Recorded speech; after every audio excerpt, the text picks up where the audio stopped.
打你前先告诉你，伊朗空袭以色列，摆明就是一场精心策划的挽回面子行动，顺道对外展示一下伊朗火力，不是谁都可以拿捏的。之前火力军详细介绍了伊朗的导弹库，本期我们就在此基础上来看一下伊朗空袭以色列行动中都用了哪些武器。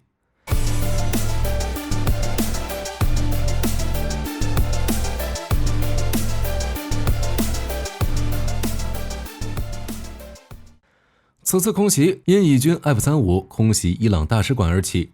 所以伊朗的打击目标便是驻扎有 F-35 的以色列内瓦蒂姆空军基地和位于戈兰高地为其提供情报的赫尔蒙山以色列摩萨德情报总部。由于伊朗与以色列之间最短距离约有1000公里，因此参加此次空袭的无人机和导弹的射程至少要超过1000公里。火力军结合双方公布的信息，在此次空袭中，伊朗使用见证者136自杀式无人机、帕维远程巡航导弹和4款中程弹道导弹，其中充当杀手锏的4款中程弹道导弹包括有卡德尔、伊马德、迪兹富勒以及海巴尔舍坎。是否还有其他武器参与，火力军会持续关注，并在后续进行公布。不过从此次伊朗媒体发布的一张图片来看，伊朗至少有9枚导弹可以打到以色列。除上述4种外，还有包括2000到2500公里的塞吉尔2、1300公里的流星3、2000公里的霍拉姆沙赫尔以及1400公里的法塔赫1、1500到2000公里的法塔赫2和射程最远达11000公里的奎姆105洲际导弹。通过整个空袭事件，火力军发觉伊朗为达到协同作战效果，特意安排了一场无人机搭配导弹、舆论战同步跟进的混合攻击大戏。如自杀式无人机需要花费数小时才能从伊朗本土起飞抵达以色列，亚音速巡航导弹需要2小时，而中程弹道导弹只需要10多分钟。因此伊朗是通过计算在不同时间发射了不同武器，这才有了空袭当天各类武器同一时间抵达以色列目标附近的效果。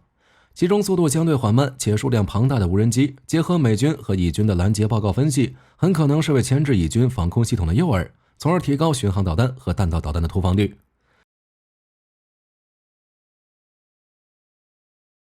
除了美国和以色列这些在无人机领域起步较早的国家外，近2年伊朗的无人机也活跃在世界各地，给人一种一夜成名的印象。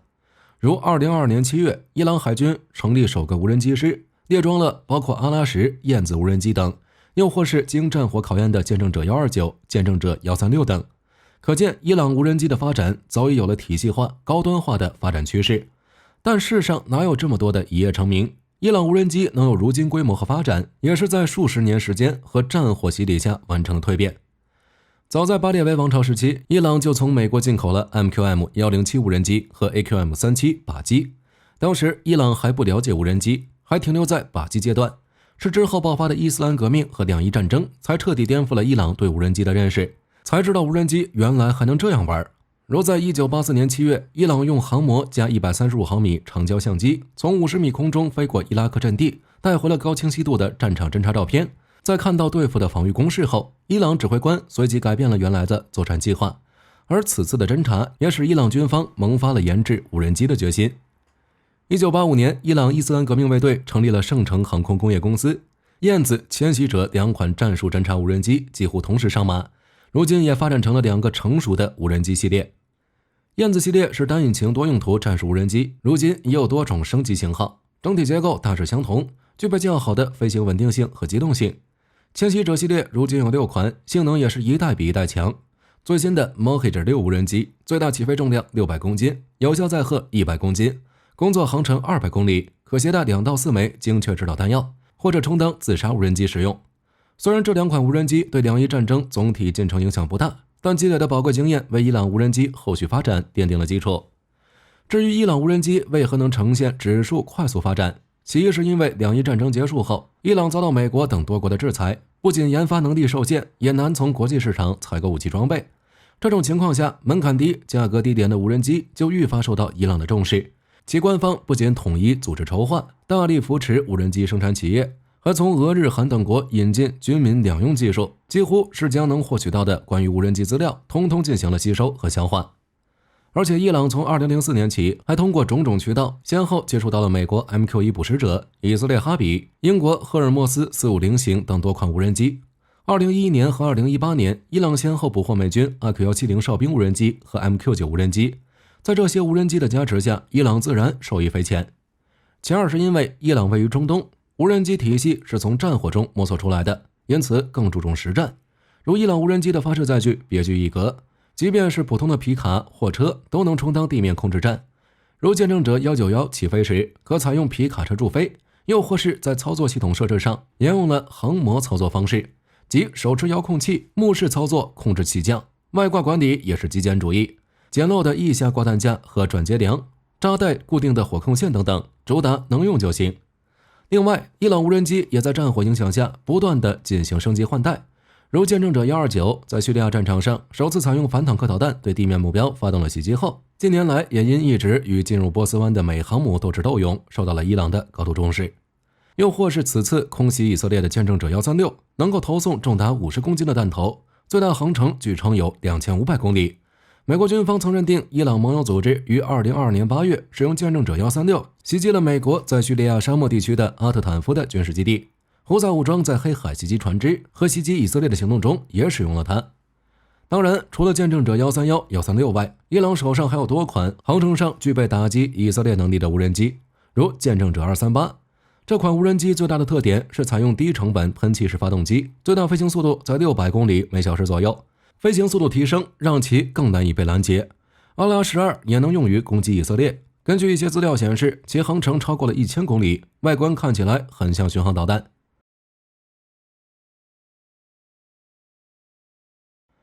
帕维是伊朗自主研发的最新款的巡航导弹，其原型是伊朗2013年首次公开的苏马尔。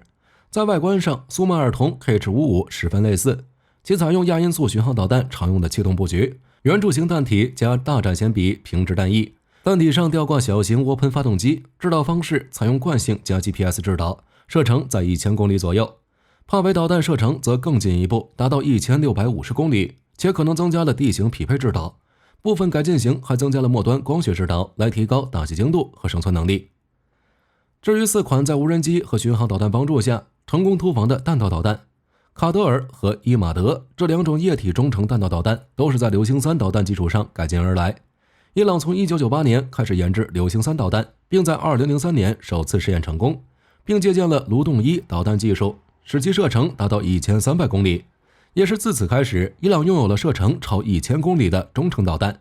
同时又为了进一步增加射程和打击精度，伊朗又在流星3的基础上缩小弹头重量，从流星31吨左右的弹头重量缩减至750公斤，并进一步改进制导系统，从而研制出了卡德尔中程导弹，射程直接增加至1600公里。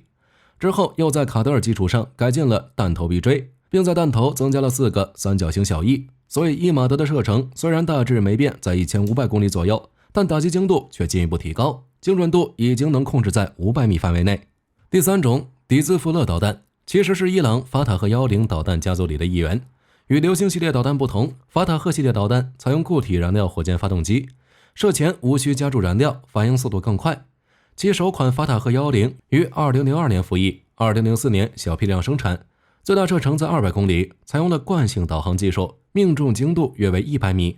后来为了提高导弹性能，伊朗又陆续推出了法塔赫 110BDE 版本，并改进制导系统，射程提升至300公里，命中精度逐步提升至25米以内，精确打击能力越来越强。后来伊朗在法塔赫110基础上，通过增大弹径、加长弹体，研制出了法塔赫313、雷霆500、真主之剑、迪兹夫勒、卡塞姆等型号，射程也从增加至最多的1450公里。其中迪兹夫勒导弹是以伊朗一座城市命名，该城市在两伊战争期间遭受了伊拉克导弹袭击。迪兹夫勒导弹射程在1000公里左右，每辆发射车配备2枚导弹，打击精度可能小于25米。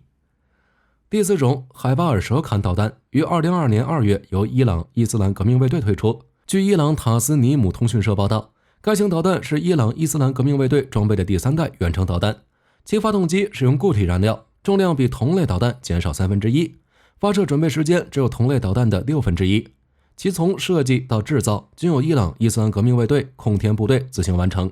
从外形看，该导弹与法塔赫导弹存在技术联系，直径从法塔赫313导弹的680毫米直径增加到800毫米左右，导弹射程增加至1450公里。伊朗武装部队总参谋长穆罕默德·巴盖里绍曾感慨称，伊朗的导弹能力日新月异，将继续提升导弹质量并增加数量。针对伊朗的混合空袭模式，以色列也依靠自身的多重拦截网进行应对。如以军用战机、铁穹和大卫投石索打击了来袭的伊朗无人机和巡航导弹。据以军发言人哈加里透露，以色列战斗机击落了数十架来袭的无人机和巡航导弹。此外，美国总统拜登还表示，美方帮助以色列击落了几乎所有来袭的无人机和导弹。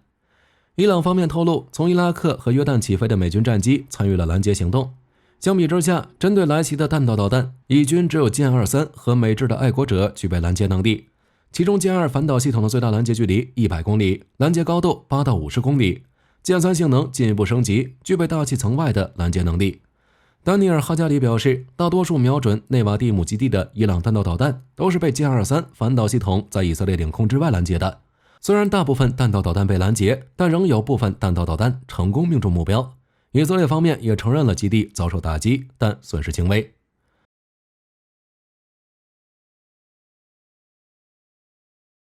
目前，伊以双方正在互放狠话。以色列宣称会在任何时间、地点以自己的方式来回应伊朗，而伊朗则警告以色列勿反击，不然就会出动从未用过的武器还击以色列。虽然伊朗未具体说明会使用什么武器，但《华盛顿邮报》曾报道，伊朗正从俄罗斯取得武器，包括防空发射器和无人机。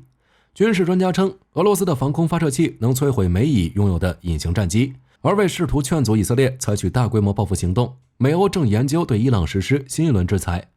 如美国官员表示，未来数天会对伊朗导弹、无人机计划以及石油出口实施新制裁。不过，正访以色列的英国外相卡梅伦表示，以色列已经很明显会反击伊朗，后续会如何发挥，我们敬请期待。本期视频内容到这里就结束了。在伊朗精心策划的挽回面子行动，有哪些伊朗武器是没有提到的？欢迎在评论区留言。我是火力军，下期再见。